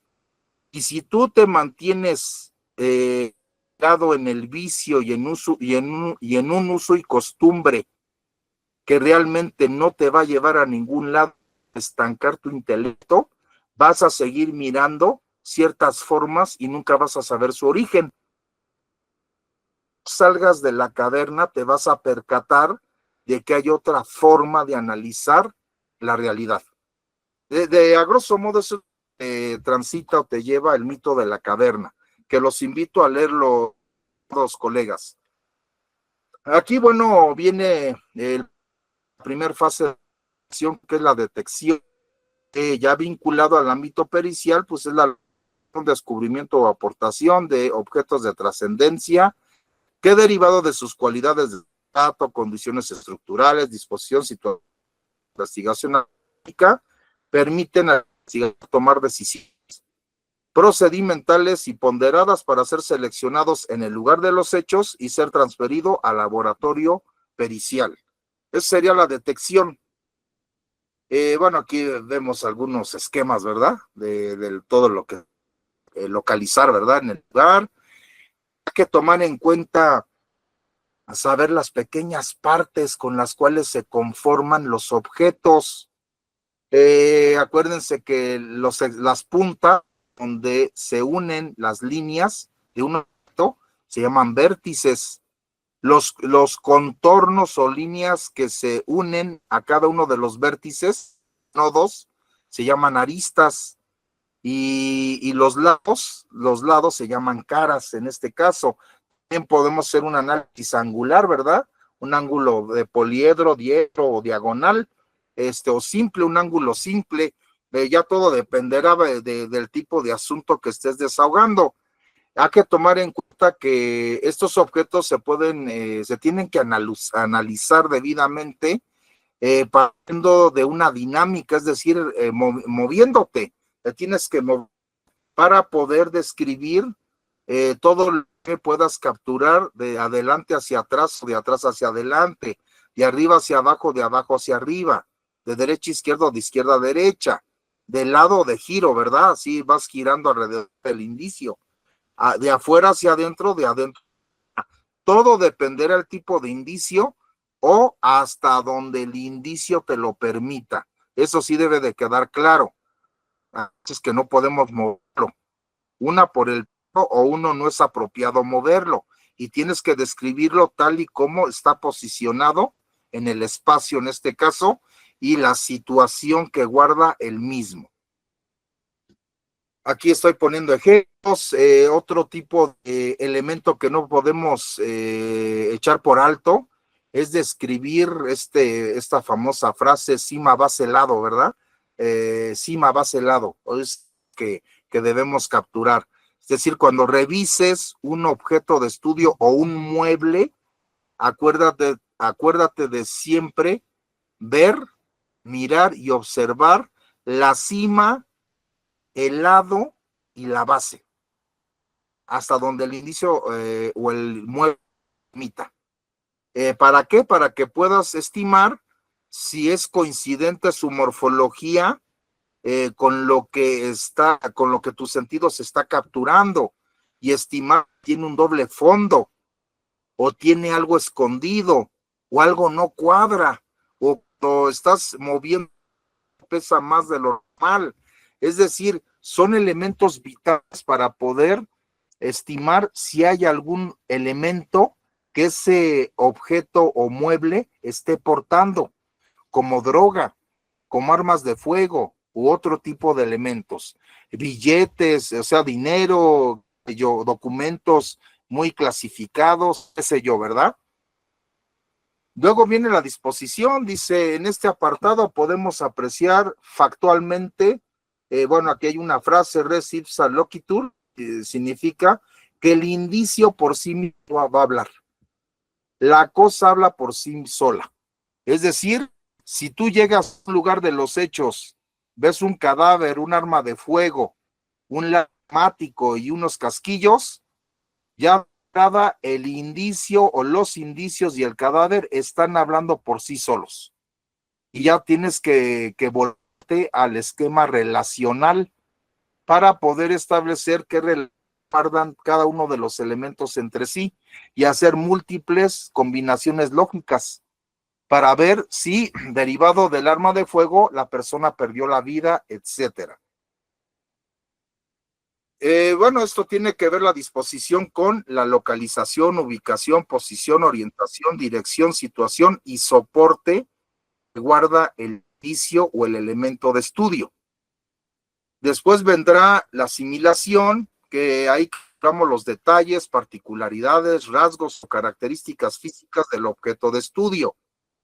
Como puede ser la materia, ¿verdad? ¿De qué está hecho, verdad? Como lo decía Aristóteles en las 4 causas. La forma, la dimensión, volumen, dureza, fragilidad, nivel de riesgo, color, textura, consistencia, condición, alteración, desgaste, disposición, funcionalidad, olor o factor relacional. Es decir, en la asimilación, tú vas a descubrir todo esto en el objeto de estudio. Muy bien. Aquí, bueno, podemos ver cómo los sentidos se alternan y en cada indicio, qué es lo que podemos distinguir o percibir, ¿verdad? Aquí, bueno, podemos ver las funciones, en el tacto podemos entender la forma, textura, temperamento y consistencia de algo. En la vista podemos percibir el tamaño, color y forma. En el oído podemos percibir intensidad y distancia de un sonido. En el olfato podemos percibir si es agradable o desagradable, ¿verdad? Y en el gusto podemos percibir si es dulce, salado, amargo o ácido. Entonces, los sentidos juegan un papel preponderante en el análisis de indicios. Por eso, vuelvo a lo mismo, Aristóteles cuando se refiere que no hay nada en el intelecto que no haya pasado por los sentidos. Y ya para ir rematando, pues está la reflexión, ¿verdad? Acuérdense que aquí son las famosas 7 preguntas de oro, que cuando Gross, Johann Baptist Gustav Gross, en 1893 escribe su manual del juez de instrucción como sistema de criminalística, él retoma las 7 preguntas de oro, pero las retoma de Quintiliano, del registro de Quintiliano.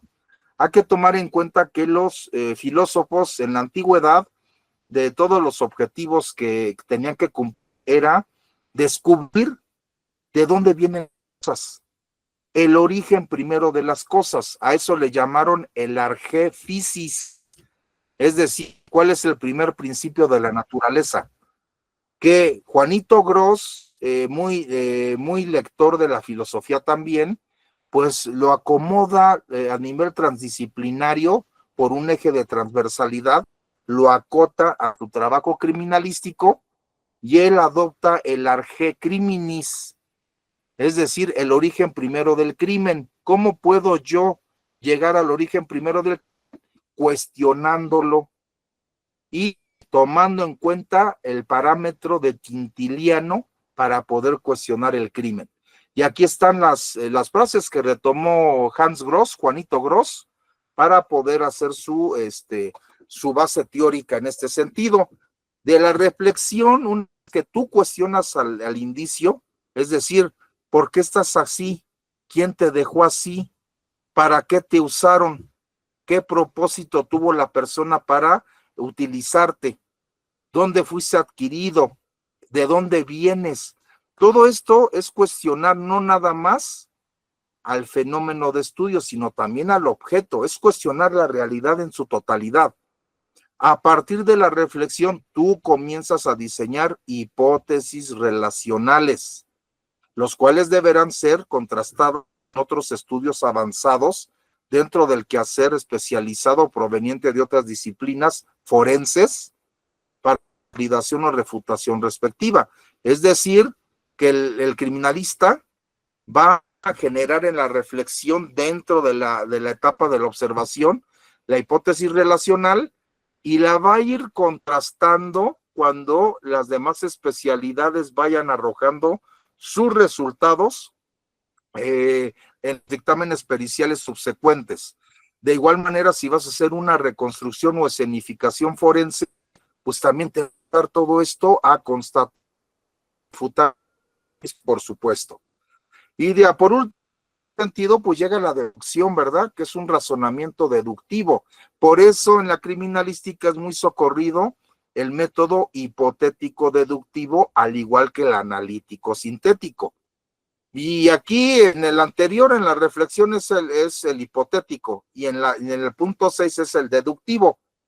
Y ya dice que es un proceso mental que parte de una serie de datos, ¿verdad? O información general para llegar a una conclusión específica. No me voy a detener.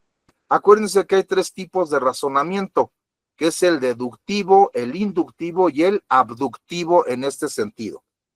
Y aquí, bueno, son esquemas que podemos ver para determinar qué fue lo que ocurrió, si fue homicidio, etcétera, ¿verdad? También otros esquemas también para determinar si fue suicidio u homicidio. Aquí la observación, aquí la correlación, aquí la detección de tipos de indicio, aquí el análisis de los muebles, que dijimos que era cima, lado, base, ¿verdad? Y todo ello, ¿verdad?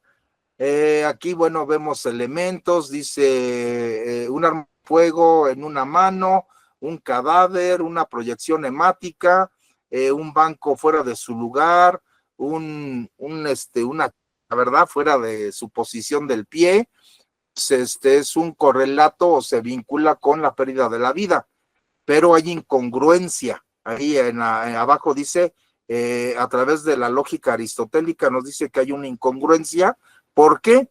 Porque si analizamos el texto, todos los elementos que la persona estaba utilizando como refresco, los cigarros, el cenicero, la pluma y todo, es vinculatorio a la mano izquierda, y el arma de fuego está en la mano derecha, y esa tiene mayor fuerza, ¿verdad? Y control y equilibrio a la mano izquierda, tu mano, ¿verdad?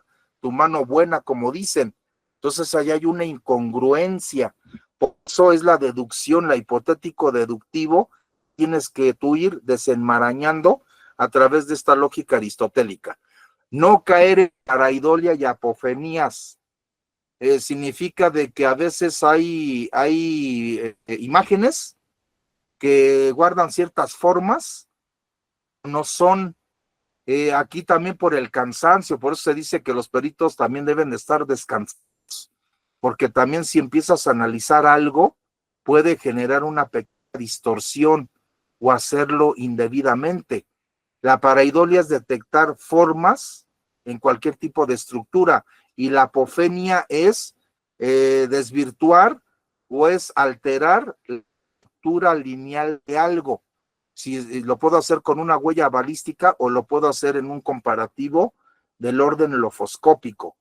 Puedo ir alterando por el cansancio las líneas o crestas, por así llamarlo, y estar estimando, dando una conclusión que es cuando no lo es, y eso sería una apofenía. Las hipótesis ad hoc nos ayudan, por supuesto, a poder recomponer los errores que pudiéramos estar cometiendo en el análisis de algo. Entonces aquí estas teorías, para eso necesitaríamos otra plática posteriormente, para ver de qué manera esta hipótesis ad hoc podemos vincular al quehacer pericial para evitar caer en el error. Eso es lo que nos dicen, el error procedimental, por supuesto. Y este es un elemento de contención que puede revertir sustancialmente el error mismo. Dice, es estar en posibilidad de argumentar y por ende explicar las anomalías o fluctuaciones de en tu análisis que se presenta en la praxis profesional, lo cual permitirá una serendipia o disrupción que nosotros llamamos en los esquemas de acreditación de laboratorios, mejoras continuas, ¿verdad? Eso es la serendipia. En la óptica, en lo que se debiera de hacer. Es decir, que los manuales instructivos de trabajo están orientados a un mundo del deber ser, es decir, de lo que comúnmente tú trabajas, que tú siempre estás desarrollando, inventando. Pero ¿qué pasa cuando estás ante un fenómeno que ni tu instructivo ni tu manual de trabajo está descrito? Entonces es entrar al mundo del ser. Y en el mundo del ser tienes que tomar decisiones, tienes que tomar un criterio. Pero ¿cómo me enseñan a llegar a ese criterio para tomar la decisión correcta? Ese es parte de la hipótesis ad hoc. Y eso es llegar a lo que se debiera de ser. Ese es el tercer mundo. Los dos primeros mundos del deber ser y del ser los invito a leer a David Hume. A David Hume, él desarrolla muy bien estos dos apartados. El mundo del se debiera de ser ya entraría ya en las leyes de Murphy y en las famosas navajas, ¿verdad? La navaja de Hanlon, la navaja de Hitchen, la navaja de Occam, etcétera, ¿verdad? Pero bueno, eso es parte de lo que se desprende de la hipótesis ad hoc. Bueno, ya por último, para ir cerrando ya nuestra intervención, bueno, está el modelo de valoración de indicios, que podemos hacerlo a través de una matriz de priorización con algoritmos de búsqueda. Es decir, que podemos hacer un corto, así como está el diagrama de suficiencia, que maneja 3 colores, en este caso, después de la matriz se maneja un diagrama parecido al de suficiencia, solamente para que tengamos el referente de lo que un servidor está hablando. Es decir, que para que tú puedas llegar a eso, primero tuviste que transitar por una matriz y los datos que están en los algoritmos. Y aquí, por ejemplo, estoy hablando del indicio 18 y 19, es decir, ¿qué criterio tomaste para excluirlo o incluirlo? Dice, el indicio 18-19 resulta limitado o parcializado su análisis porque solo cumple con ciertas características de idoneidad procedimental para ser intervenido. Es decir, el 18 y 19 pues los vas a excluir. Pero a ver qué pasa con el indicio 1, 4, 5 y 8. Dice, sustrato óptimo para ser procesado. Y luego nos vamos a la columna de arriba, porque sí cumple con los estándares establecidos para ser procesados. ¿Se dan cuenta cómo hago una correlación algorítmica a partir de un diagrama de matriz? Y luego esto lo puedo graficar, con un diagrama de Likert, lo puedo también por un diagrama de dispersión, etcétera, ¿verdad? Hay distintas fuentes estadísticas donde puedo graficar eficazmente esta resultante algorítmica a través de matriz de intensidad. ¿Sale? Entonces, aquí es para dar un curso, ¿verdad? De cómo podemos diseñar nuestra matriz de intensidad para poder estimar cuándo incluyo un indicio, cuándo lo excluyo. Si estoy en un espacio donde hay 20 o hay 50 objetos, al final yo nada más seleccioné 3, y en un juzgado te pueden decir, bueno, perito, es improbable, pero puede ocurrir, ¿verdad? En esta vida todo puede ocurrir.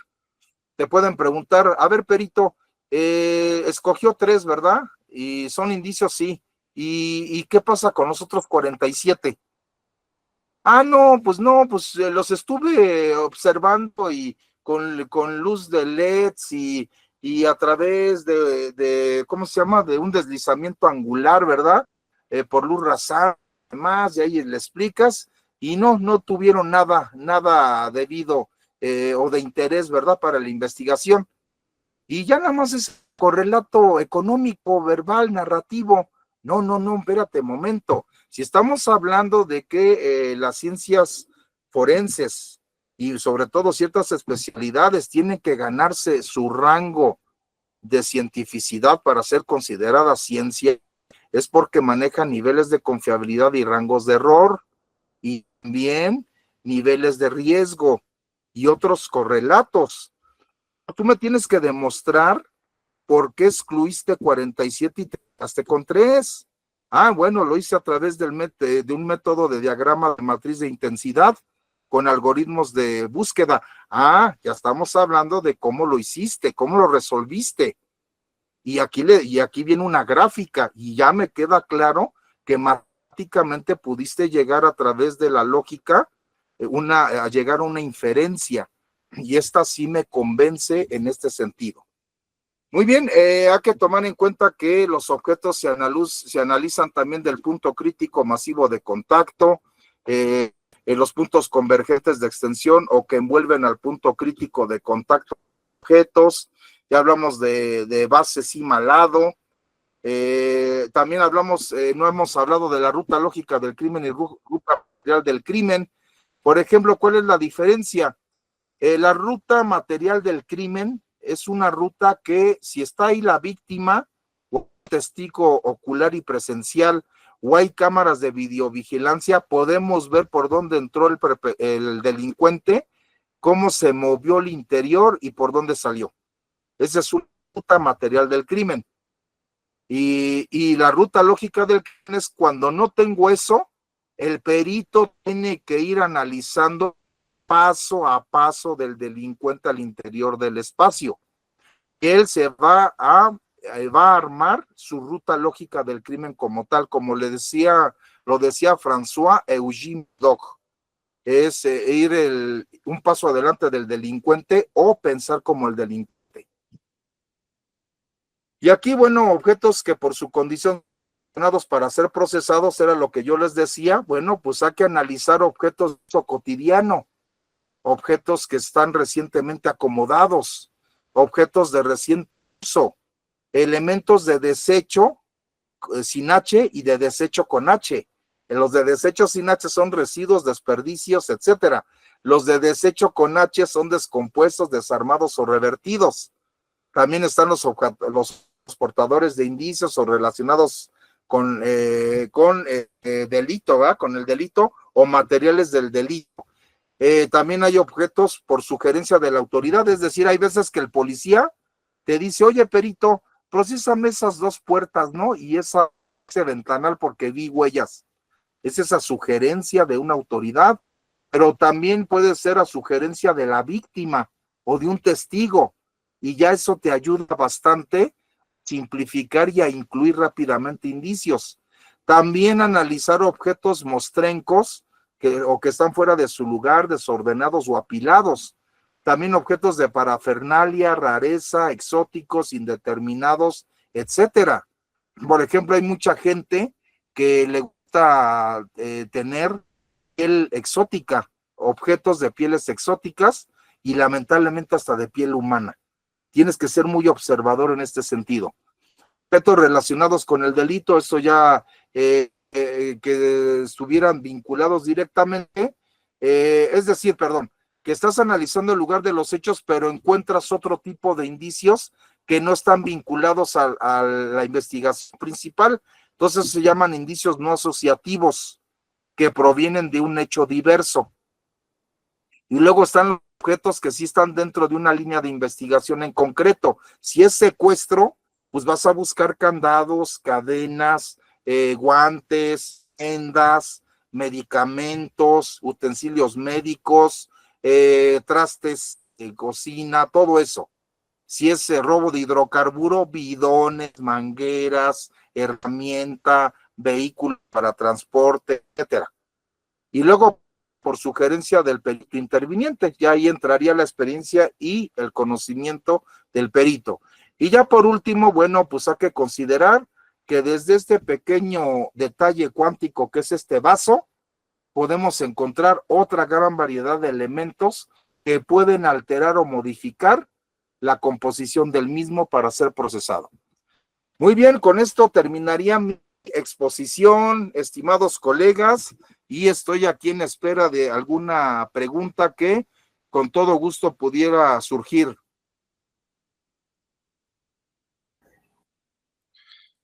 Bien, no sé si el compañero Martín, que ha hecho varios comentarios en el chat, tuviese alguna pregunta para hacerle directamente. Son varios comentarios los que ha vertido. En el chat le comento algunos, maestro. Dice Sí. ¿Sabe, maestro Enrique, otro factor importante en relación al indicio es un buen embalaje, el cual no modifique la estructura primogénea del indicio, ubicado en el interior del lugar de intervención hasta que se analice como medio de prueba y por último en la sala de juicio oral sea calificada como prueba por el juez de sala? Comentario Hay que del tomar en compañero cuenta Martín que, Soto.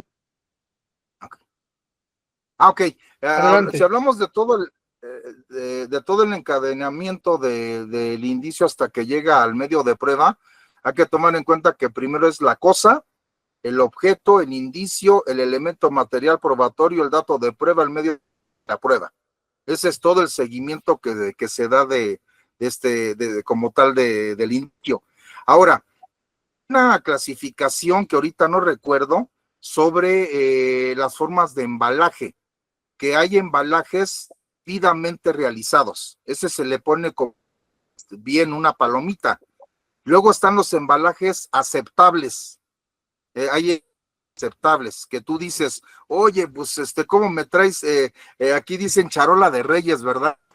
Charola de Reyes es de la rosca de Reyes que venden aquí en México, de cuenta que es la charola para los amigos de otros países, es la charola y aquí viene la rosca de Reyes, ¿verdad? Y aquí pone este pedazo de cartón que lo diga así, de fuego, y ya con sus cargados de plásticos, ¿verdad? Lo aseguran y todo.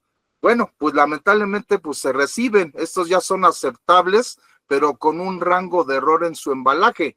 Y luego están definitivamente los que no están debidamente embalados y los tienes que rechazar o decirle a la autoridad, te lo voy a recibir, pero voy a hacer anotación en el registro de cadena de custodia y en el dictamen.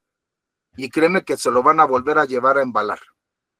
Es cuanto esta pregunta, maestro. ¿Alguna otra? Una pregunta por parte de un servidor, maestro, en cuestiones de cadena de custodia. ¿Qué tan importante es en una descripción, como los espacios son muy reducidos en los registros de cadena de custodia para describir un indicio, qué tan relevante o no puede ser poner un color, poner un estado de conservación o utilizar palabras que puedan causar alguna duda o sugestividad? Recordemos que luego el colocar un color puede causar o puede ser mucho a perspectiva de la persona porque puede tener daltonismo, pero luego cuando buscamos en esa descripción darle la singularidad al indicio, a veces nos podemos perder en esas descripciones. ¿Qué es lo más recomendable en ese caso? Bueno, aquí como en todo, maestro, pues no hay algo que nos prohíba integrar una hoja descriptiva adicional. No hay nada que nos lo impida. Es decir, si analizamos la Guía Nacional de Cadena de Custodia o el Acuerdo A009-2015 u otro tipo de acuerdos, ¿verdad? Que pudieran todavía existir, ¿verdad? Aparte del de FGR, no hay una restricción para decir solamente estos documentos son los que vas a trabajar. Tú puedes incluir adecuadamente otra hoja y robustecer tu descripción. ¿Por qué? Porque casi comúnmente tenemos descripciones simples en la cadena, en el registro de custodia, pero como muy bien apunta, maestro, hay veces que tenemos que robustecerlo a más específico o detallado, que, bueno, sería específico en este caso. Podemos insertar o anexar otra hoja, maestro, en este sentido, y no nos lo prohíbe la ley. Normativamente no hay nada que nos impida poner un anexo. ¿Es cuánto, maestro?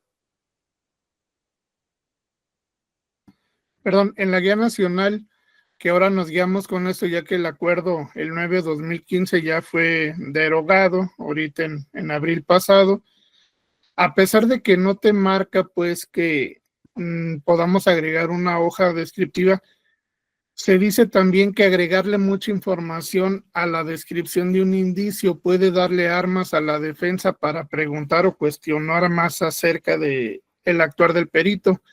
Entonces, ¿hasta qué punto se recomendaría, maestro, usted recomendaría llegar con la descripción, ser una descripción básica, sencilla, o hacer una descripción muy específica ya dentro del dictamen y no propiamente en el registro de cadena? Bueno, si lo hablamos de esa manera, ya con esta segunda pregunta, pues lo más recomendable es hacer una descripción simple en este sentido, sencilla o simple, como, o general, ¿no? Que le llamamos. ¿Por qué? Porque en el dictamen viene debidamente detallado la descripción específica del elemento. Es decir, el registro de cadena de custodia solamente es para puntualizar algún elemento que tuviéramos que hacer realce, pero en el dictamen pericial nos vamos a permitir externos debidamente. ¿Por qué? Porque si en el no viene detallado, se puede decir complementado en el dictamen pericial. Un último comentario por parte de Martín Soto Mendoza. Hoy en día, otra parte que aún está en sus inicios es la acústica en relación con hechos de violaciones o hechos de riñas que puedan aportar información como gritos, amenazas, por mencionar algunos. No sé si nada más sea una pregunta o sea un comentario lo que nos comenta Martín, pero también retomando esta parte, esta nueva clasificación que tenemos de la evidencia digital entraría en los mismos términos del manejo de indicios como lo proyectó hace un momento, maestro, todo lo que es la evidencia digital. Sí, se entrecorta un poco, pero lo que podemos decir que entraría en el rubro de los lingüísticos. En los indicios Ok, lingüísticos podemos encontrar lo escrito, pero también lo digital en este sentido. No sé si va por ahí orientada la pregunta, maestro. a ver si Martín nos pudiera escuchar y pudiera tomar la palabra para aclarar este punto. Ingeniero Martín, si estuviera, perito de México, creo. Sí, en ese sentido, nada más menciona Martín que sí es en ese sentido, maestro Enrique. Ok, no entendí muy bien la pregunta porque se entrecortó, maestro. Lo único que podría decir es de que, bueno, primero necesitaríamos que hablar con un especialista en ese rubro, ¿verdad? El espectro, ¿verdad? Del sonido, ¿verdad? Que se pudiera capturar y cómo ellos lo pueden, todo ello. Pero repito, entraría dentro del rubro lingüístico, lingüísticos en este sentido, en la cual pues ya confluyen distintas áreas en todo caso, la transcripción tanto de los sonidos como de el correcto o las voces que pudieran estar capturando.